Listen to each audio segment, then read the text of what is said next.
This program contains dramatic reenactments and material that may be disturbing to some audience members. Viewer discretion is advised. An intern at a rural Minnesota state park pushes open an office back door and makes a horrifying discovery. Before she even got the door closed, she looked through and saw the body laying there. Her coworker, 20-year-old Carrie Nelson, is sprawled on the floor in a pool of blood. She saw the blood all over, and she turned around and ran back out. And she turned around and ran so quickly, she left one of her shoes at the scene. The first murder in Minnesota State Park history sends investigators scrambling. It's a career case with a trail of compelling clues and a devious killer.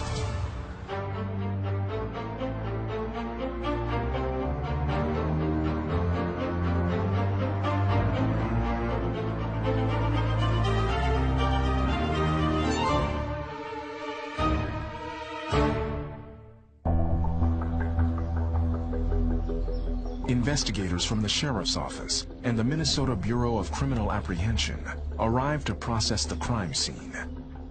The crime scene is the Blue Mountain State Park. It is the entrance building where you buy your sticker to be able to get into the park. Carrie's body was laying on the employee side of the counter, the public counter. Her body was laying on her back with one hand over her chest and another above her head, and a large pool of blood around her head area. It was obvious that she had been beaten quite badly in the head. A tear in Carrie's uniform shirt suggests she fought with her attacker. The office also shows clear signs of a struggle. The fax phone had been knocked over. There were some papers on the floor that had been moved that should have been up on top of the counter.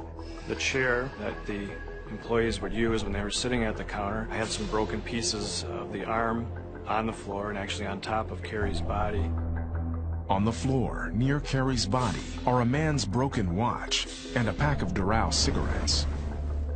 We really felt that the watch got ripped off the arm of the perpetrator, and the watch belonged to the person that committed this crime. Her one hand just sort of eerily seemed to be pointing right towards this watch and a pack of cigarettes laying above her head. After examining the body, Dr. Susan Rowe determines the cause of death to be multiple blunt force injuries to the head. She had multiple tears and scrapes located predominantly over the right side of her face, but she also had some on the left side of her face. And those looked like she was struck with a fairly hefty object. The autopsy also reveals that Carrie had been strangled or choked prior to her death. She was wearing a necklace that had imprinted an injury to her neck. Based on the location of Carrie's body and the nature of her injuries, the medical examiner believes she may have surprised her killer. I believe that she probably was in the restroom when a person came into the park ranger house, and she came out of the restroom and surprised that person, and then she was attacked. She was actually subdued and then taken from one room to an area where cash was kept. And then it was after that that he used an object to crush, basically to crush her skull and create the underlying brain injury. Forensic investigators combed the park office for clues. There was a cash box that was collected from a back room, and there was blood evidence inside that cash box as well. And Carrie Nelson's name tag was in the back by the cash boxes. A number of surfaces needed to be processed for fingerprints. In particular, there were counter surfaces, there were cash registers, there was a safe, walls, doors, there was a payphone outside. Basically, any surface within the surrounding area of the office building needed to be fingerprinted. We had over 100 fingerprints that needed to be identified to individuals. The fingerprints, the blood evidence, the watch, and the cigarettes are all sent to the lab for analysis. Detectives also ask park employees if they notice anything missing. There was a decorative 10-pound stone, and it had been engraved with a buffalo that sat on the counter by the cash register. They pointed that immediately, that stone, that rock, was missing. It was our belief that that had probably been the weapon that had been used to harm her, which was right there. Also missing are 2 bank cash bags containing approximately $2,000. And I just never would have thought of that being a good place to go commit a robbery. However, it was somewhat remote, making it more of an easy target, and didn't have the kind of security that other places that do have a lot of money would have.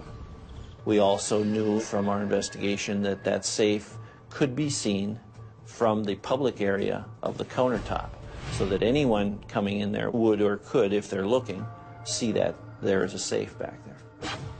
With all signs pointing to a robbery, detectives wonder, why was Carrie killed? Was she in the wrong place at the wrong time? Or was it something more? We weren't just sure if it was a burglary that had gone wrong or if it was something to do with Carrie's background or for some reason that we had not discovered yet. The park's exits are sealed off. All overnight campers and day visitors are questioned before they're allowed to leave. My thoughts are who, what, where, who is he? Is he still in the park? Is he a camper, a rock climber? It's a Sunday afternoon in a state park in Minnesota. I mean, these things don't happen. They could not give us any information about any particular person that was at the park or that they had noticed was suspicious or anything like that. The only lead that we got from people who were visiting the park was a white car that seemed to be speeding away from the park around the time that we assumed the crime occurred. The woman in the park explained to me that this vehicle, it was, in her words, a large white boat going at a high rate of speed heading north on the gravel road. Investigators contact Carrie's family. Carrie's mother and father are divorced, but they both still lived in the area, and they were surprised as anybody else was. They just don't understand why their daughter was murdered. She was a good person, you know, she didn't have any enemies. Carrie's father had no clue of who could have committed a crime like this or who would be involved or who Carrie would be involved with. You think that something must be wrong, that you got the story wrong, because how could this happen to your family? And after a while, you know, the information starts coming in and you hear a little bit more about what happened, and it sets in that this is true. But just like anybody who gets tragic news, it's pretty shocking and you can't believe what's happened. Carrie's father tells investigators that she had recently become engaged. Carrie's father just couldn't believe that Carrie's fiance would have anything. He basically insisted that he would not be involved. Carrie's fiance was at a funeral that day, and when we contacted him, he just had no idea who would be responsible for this. The people that knew Carrie, knew her fiance, had nothing bad to say about her fiance. They really got along well. They were looking forward to their marriage. They were looking forward to their life together. Her fiance did not smoke or out cigarettes. He was cleared with family and people that had seen him in a town 40 miles away during the time that this was occurring, and they actually had receipts where he had purchased something and phone calls that he was making where she wasn't returning. We were able to check all of that, and it corroborated his story. Detectives work to develop a timeline. They get help from the victim herself. Carrie had written a note just before her murder. And it was a note to her fiance, a type of a love note, and it was unfinished. But she had put the time down at 2 p.m. So we felt that was one of the things that she was able to give us. Now, obviously, she was discovered shortly after 2:30, somewhere in that 2:40 p.m. range, so that was our timeline. that we had. Investigators review the critical facts of the case. Carrie Nelson died from several violent blows to the head, possibly from an ornamental stone that was in the office. With $2,000 missing, robbery appears to be the motive. The killer left behind a watch and a pack of cigarettes. A witness says she saw a large white car fleeing the scene. It became apparent within the first 24 to 48 hours that this may be a real complicated case. Yes, a difficult one to solve. Then, an early lead. Police track down a friend of Carrie's who fits the suspect's profile. He drives a large white car, and with a history of drug problems, police suspect he may have been desperate for cash.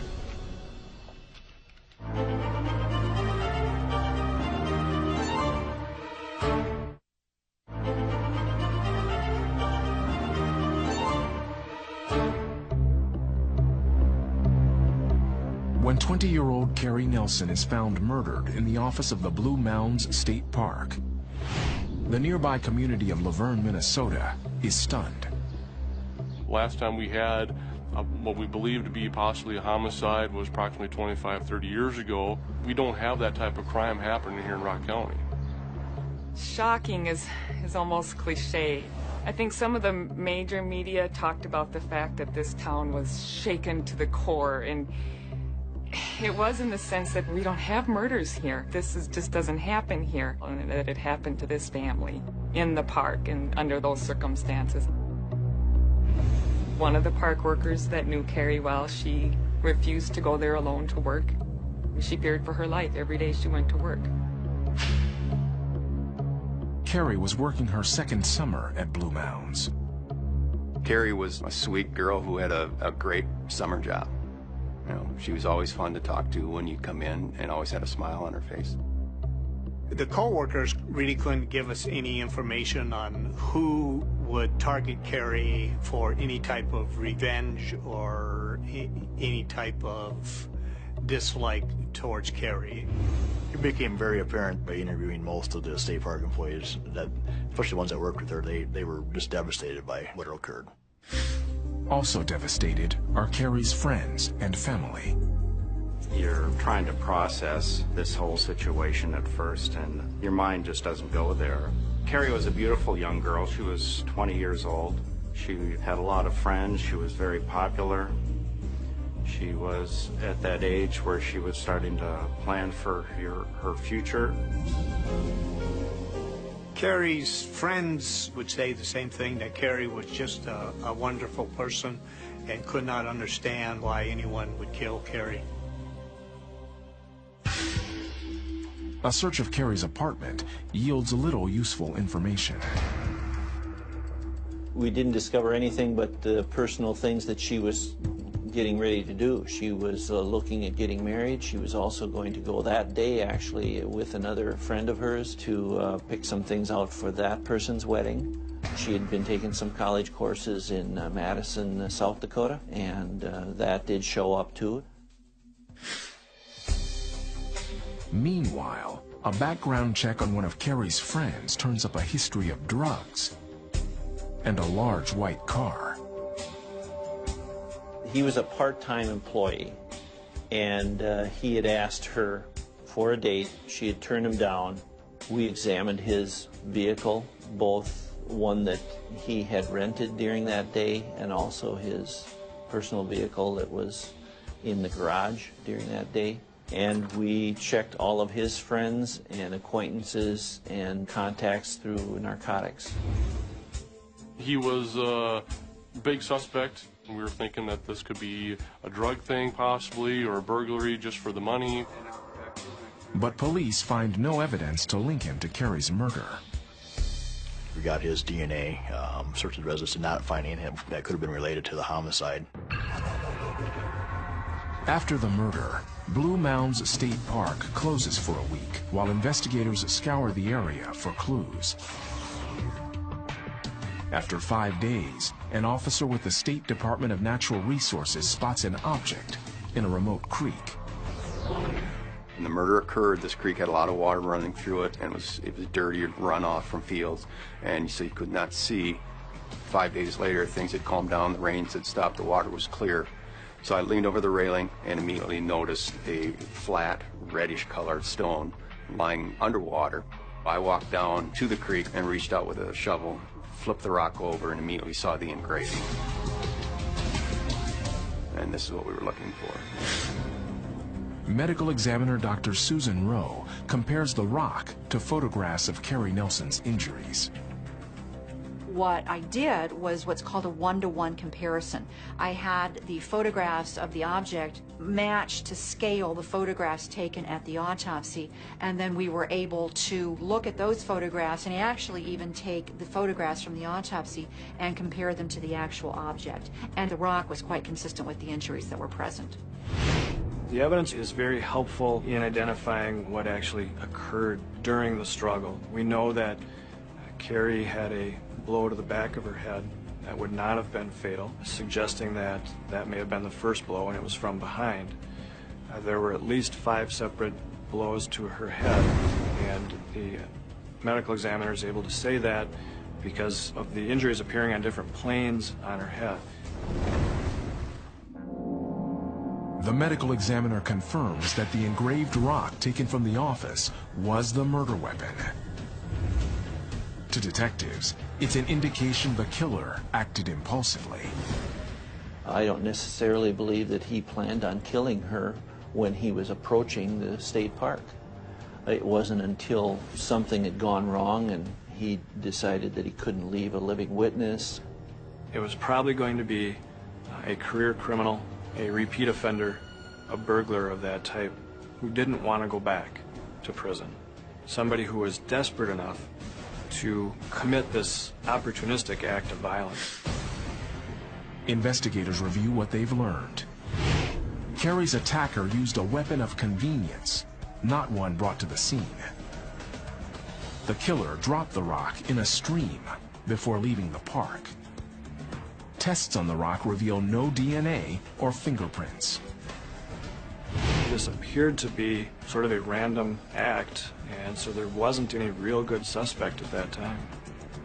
Frustrating was the word. You walk into our office every day and we had a picture of Carrie, and you see that every day. You're constantly looking at that and wanting to try to solve this case. But investigators have little to go on. It will take a breakthrough in forensic science to finally give them what they need.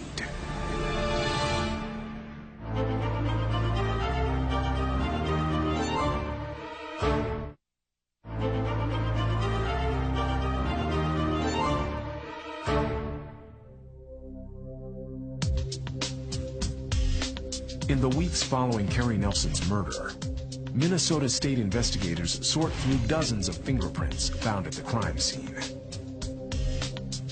Obviously, in a public location, you're going to have a lot of fingerprints that you may not be able to identify, but the process began of trying to identify all of those fingerprints. The crime scene teams sealed off the office area and superglue fumed. Superglue fuming entails taking liquid superglue and heating it up such that the vapors come off the superglue. The vapors bond preferentially with the latent print residue and visualize those latent prints. And that preserved a number of prints on surfaces. So the first thing you try to do is eliminate employees that work there, certainly the victim, anyone that had legitimate access to it. You eliminate them first. What you're left with afterwards are a number of unknowns. All of those were searched in the database, and none of them returned any potential suspects. At the same time, detectives look for clues on the watch found near Carrie's body. It turned out that it's made in China, and it's a common Field Ranger watch. It is sold by large chain stores and not a very expensive watch, $10, $12 watch. So we really weren't going to be able to trace it as being a real unique watch. The watch is sent to the lab for DNA analysis.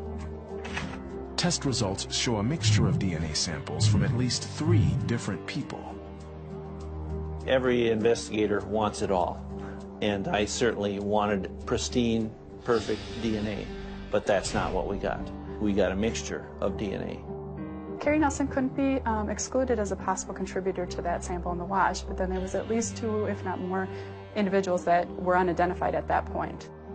That posed a number of problems for us, the main one being that we were not going to be able to put it into a database, which meant we were going to manually have to ask and obtain DNA from anyone that was likely to be a suspect. The cigarette pack found at the crime scene is also examined. It has a tax stamp from South Dakota. We were able to determine it was purchased in South Dakota, or it was South Dakota's tax stamp on it, but the number was obliterated out and we were unable to determine exactly which store it would have been purchased at. Over the next several weeks, investigators question and take DNA samples from hundreds of people, including everyone who had been at the state park on the day of the murder. That did get to be somewhat of a daunting task.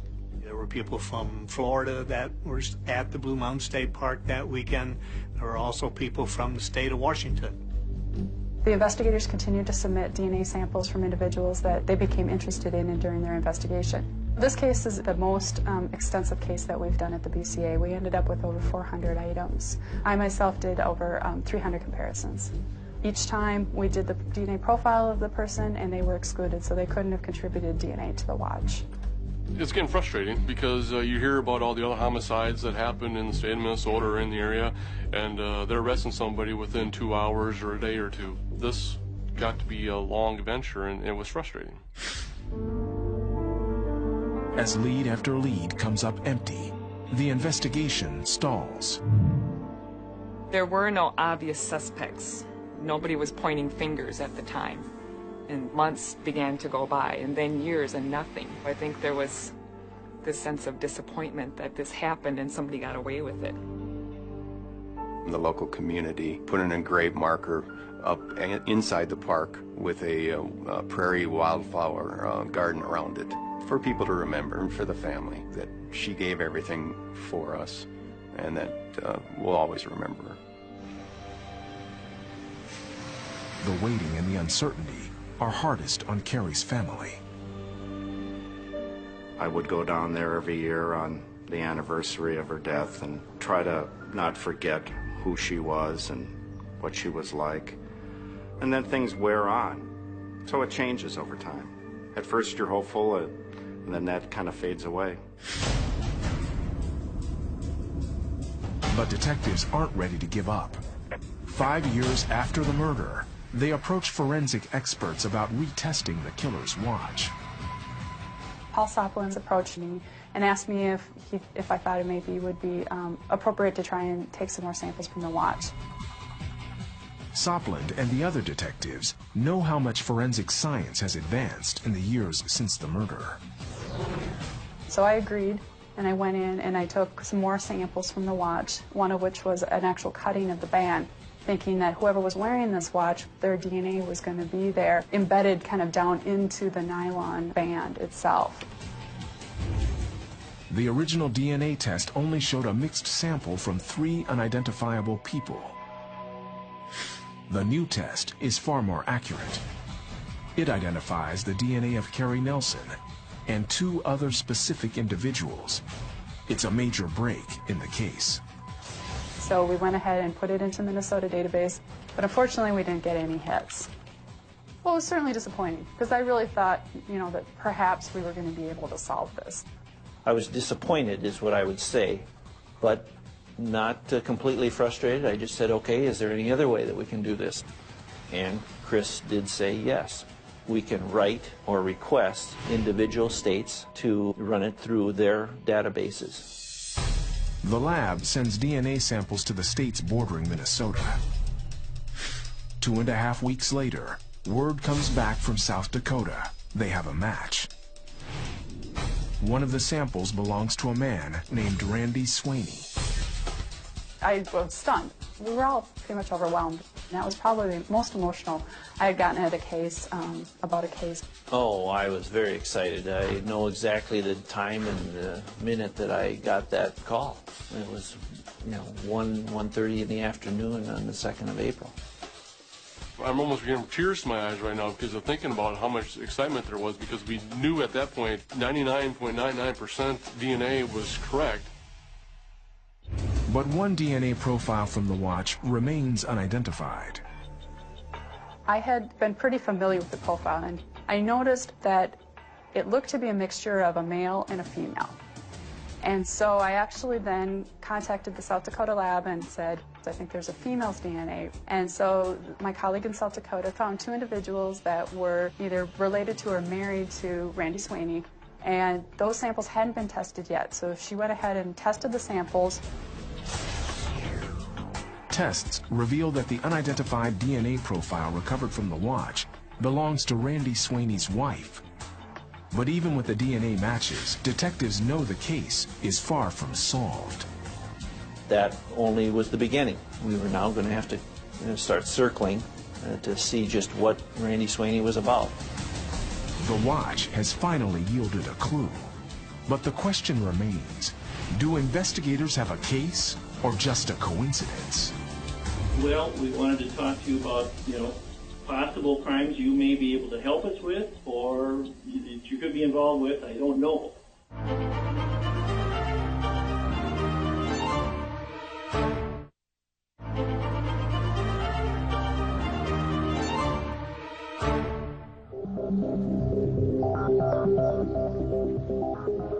Five years after the murder of Carrie Nelson, new and more sophisticated DNA tests have linked the watch found at the crime scene to Randy Sweeney and his wife. I remember it very clearly, and I thought, all right, this is the call we've been waiting for. This is our match. Since the watch left at the scene was a man's watch, detectives focus first on Randy. Now we got to find out more about this guy. We got to find out who he is, what he's done in the past. Where is he now? We needed to talk to him and get his side of the story. He's a suspect now, but he's also innocent. So we had to make sure that we could prove that he was the individual that committed this crime. In addition to his DNA, forensic investigators also find Randy Sweeney's palm prints at the crime scene. These palm prints that could not be searched in the database. We actually needed better inked prints from his palms to run through all the exams. We were actually rather surprised to find his palm prints, in fact, on papers that were near the body. Then we also identified his palm prints on a counter surface. There was also a piece of paper that had been on the counter that had 2 of his palm prints, and so we believe he picked that up as if he were trying to just look like any other person there while he was checking it out. A background check on Randy Sweeney reveals a long criminal history. Currently in a South Dakota prison, Sweeney was out of jail at the time of Carrie's murder. Randy Sweeney was a known burglar from the Sioux Falls, Minnehaha County, South Dakota area. He was also known to be involved in gambling, where he may have had some financial problems, where he would need to do burglaries to help resolve these financial problems.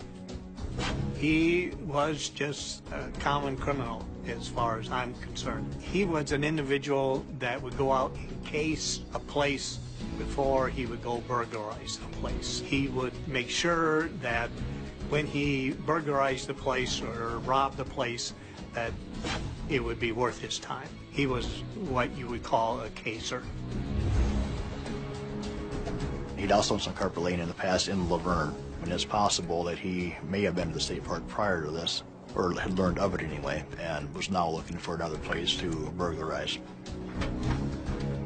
As detectives build their case against Sweeney, they realize the clock is ticking. He's due to be released from prison in a month. We clearly knew we had a deadline we had to make, and so we dropped everything else and took over making this a top priority. Because we did not want to see him get out and then we lose him. Randy's wife is called in for an interview. 2 investigators sat down with Randy Sweeney's wife and took a rather lengthy statement from her. She was cooperative. She did not act surprised that her husband was a suspect in something. Well, she's assumed because of his past there was another burglary that we wanted to talk to him about. Now we were talking to her ahead of time.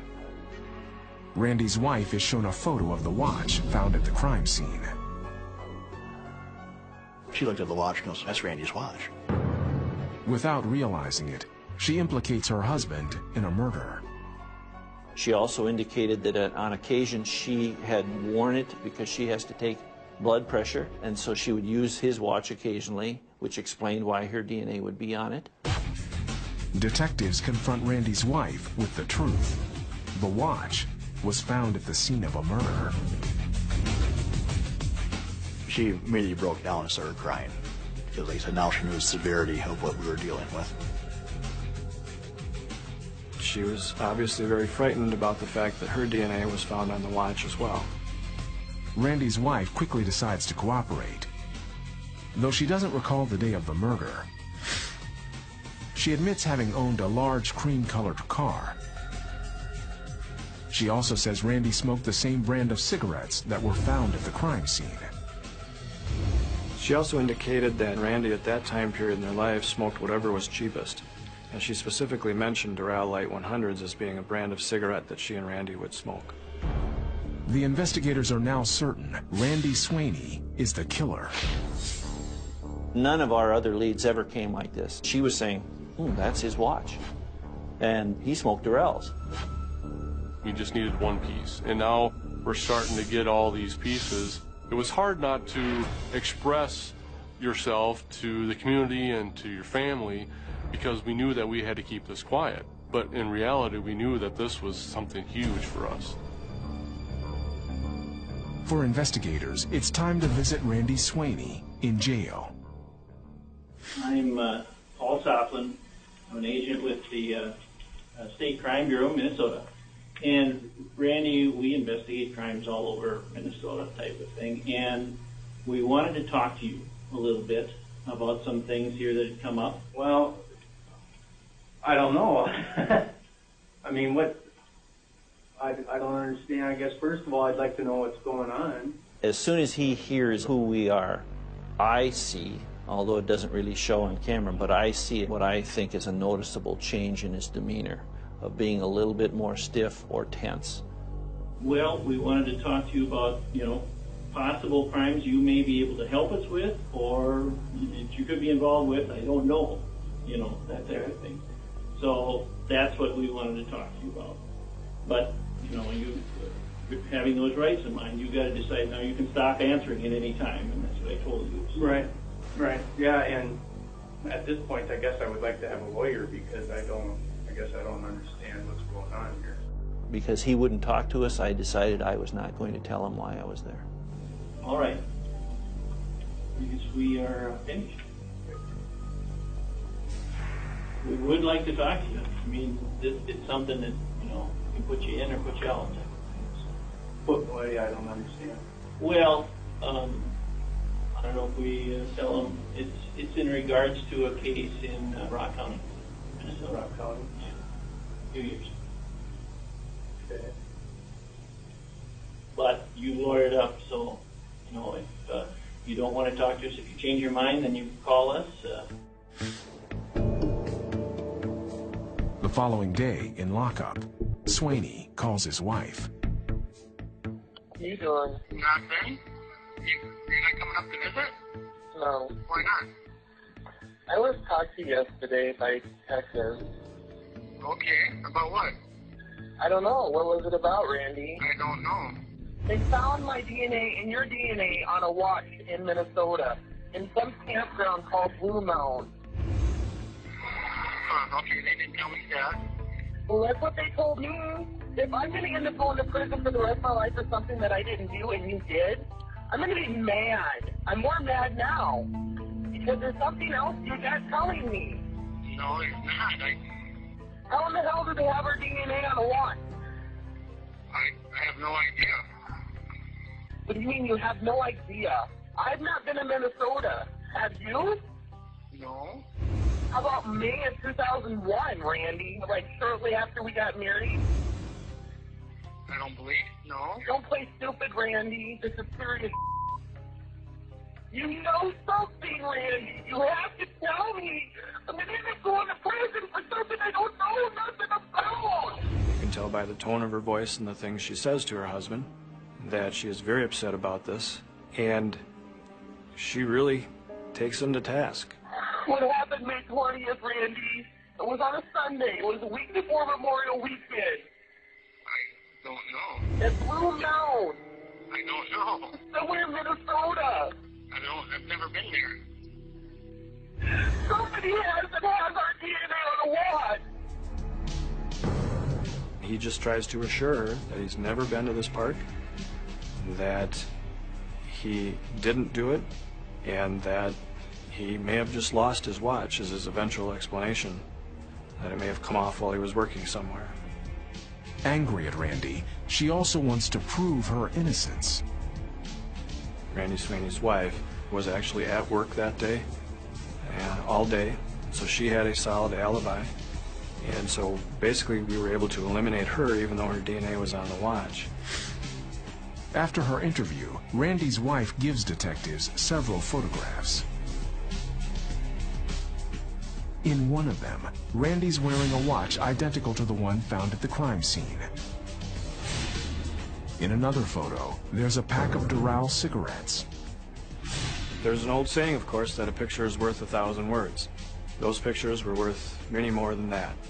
The pictures were even good enough to show that the clasp of the watch was in the fourth hole. And if you look at the watch at the crime scene, it's in the fourth hole as well.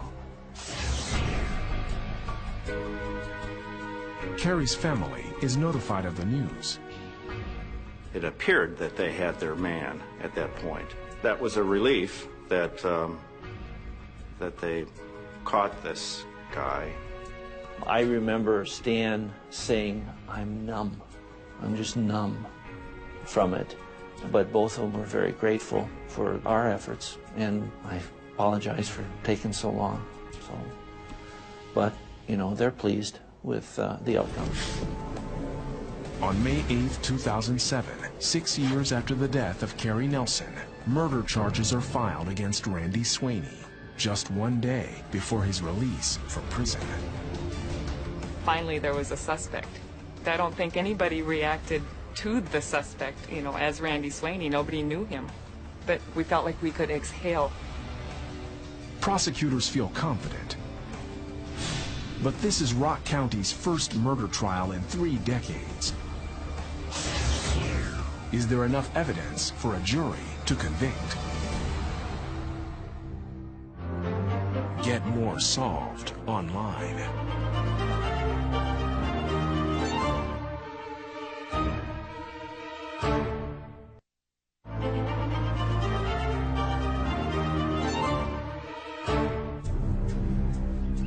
On July 30th, 2008, Randy Sweeney walks into a crowded courtroom to stand trial for Carrie Nelson's murder. The trial had a great deal of notoriety in the community. Laverne is a fairly small town. The murder was certainly out of the ordinary for a town like that. For Carrie's family, it's a painful moment. You relive all the horror of those first few days, and you get a sick feeling in your stomach just reliving it all. And the thought of having to look at this guy who did it is very unpleasant. In talking to Carrie Nelson's mother, I believe what she told me was she was glad that there was going to be closure, but it was very painful to have to live this again. The prosecution's case relies on the physical evidence that links Sweeney to the crime scene. The strongest pieces of evidence was really the forensic evidence, the DNA on the watch, the fingerprints, because those put Mr. Sweeney there and really kind of gave such stark contrast to his own statements that he had never been there. The defense argues that Sweeney wasn't even there. The defense tried to deal with the DNA on the watch, of course, by suggesting that he had in fact lost his watch at some point in time, and that somebody else was wearing that watch and committed the murder. Sweeney remains emotionless as prosecutors explain what they believe happened on the day of the murder. We believe that he picked up the car from work. He may have driven around to other locations trying to figure out a place that he could rob, and quite possibly saw the state park sign out on the freeway and headed to the state park something happened during the casing of it that it went wrong. One of the things we looked at is that we knew that Carrie may have been in the bathroom beforehand. She also was known to put the cash out when she was counting it, so that there may have been cash. She may have been in the bathroom when this individual came in and saw an opportunity to just take the money. We believe he then entered back into the employee side, where he encountered Carrie Nelson and immediately grabbed her, and then dragged her back to where the safe was and made her get money out of the safe. And when Carrie tried to resist, it just probably caused him to become more violent than what you would consider a burglar to be. Prosecutors say that Carrie tore off Swaney's watch during the struggle. They say the cigarettes must have fallen out of his pocket. We believe he then dragged her to the front where the cash registers were, and that's when he grabbed the rock and hit her from behind, knocking her down. We believe that after killing her, he realized he had to get out of there. It is open to the public, and so he just ran out as fast as he could. Took the rock with him because that was the murder weapon.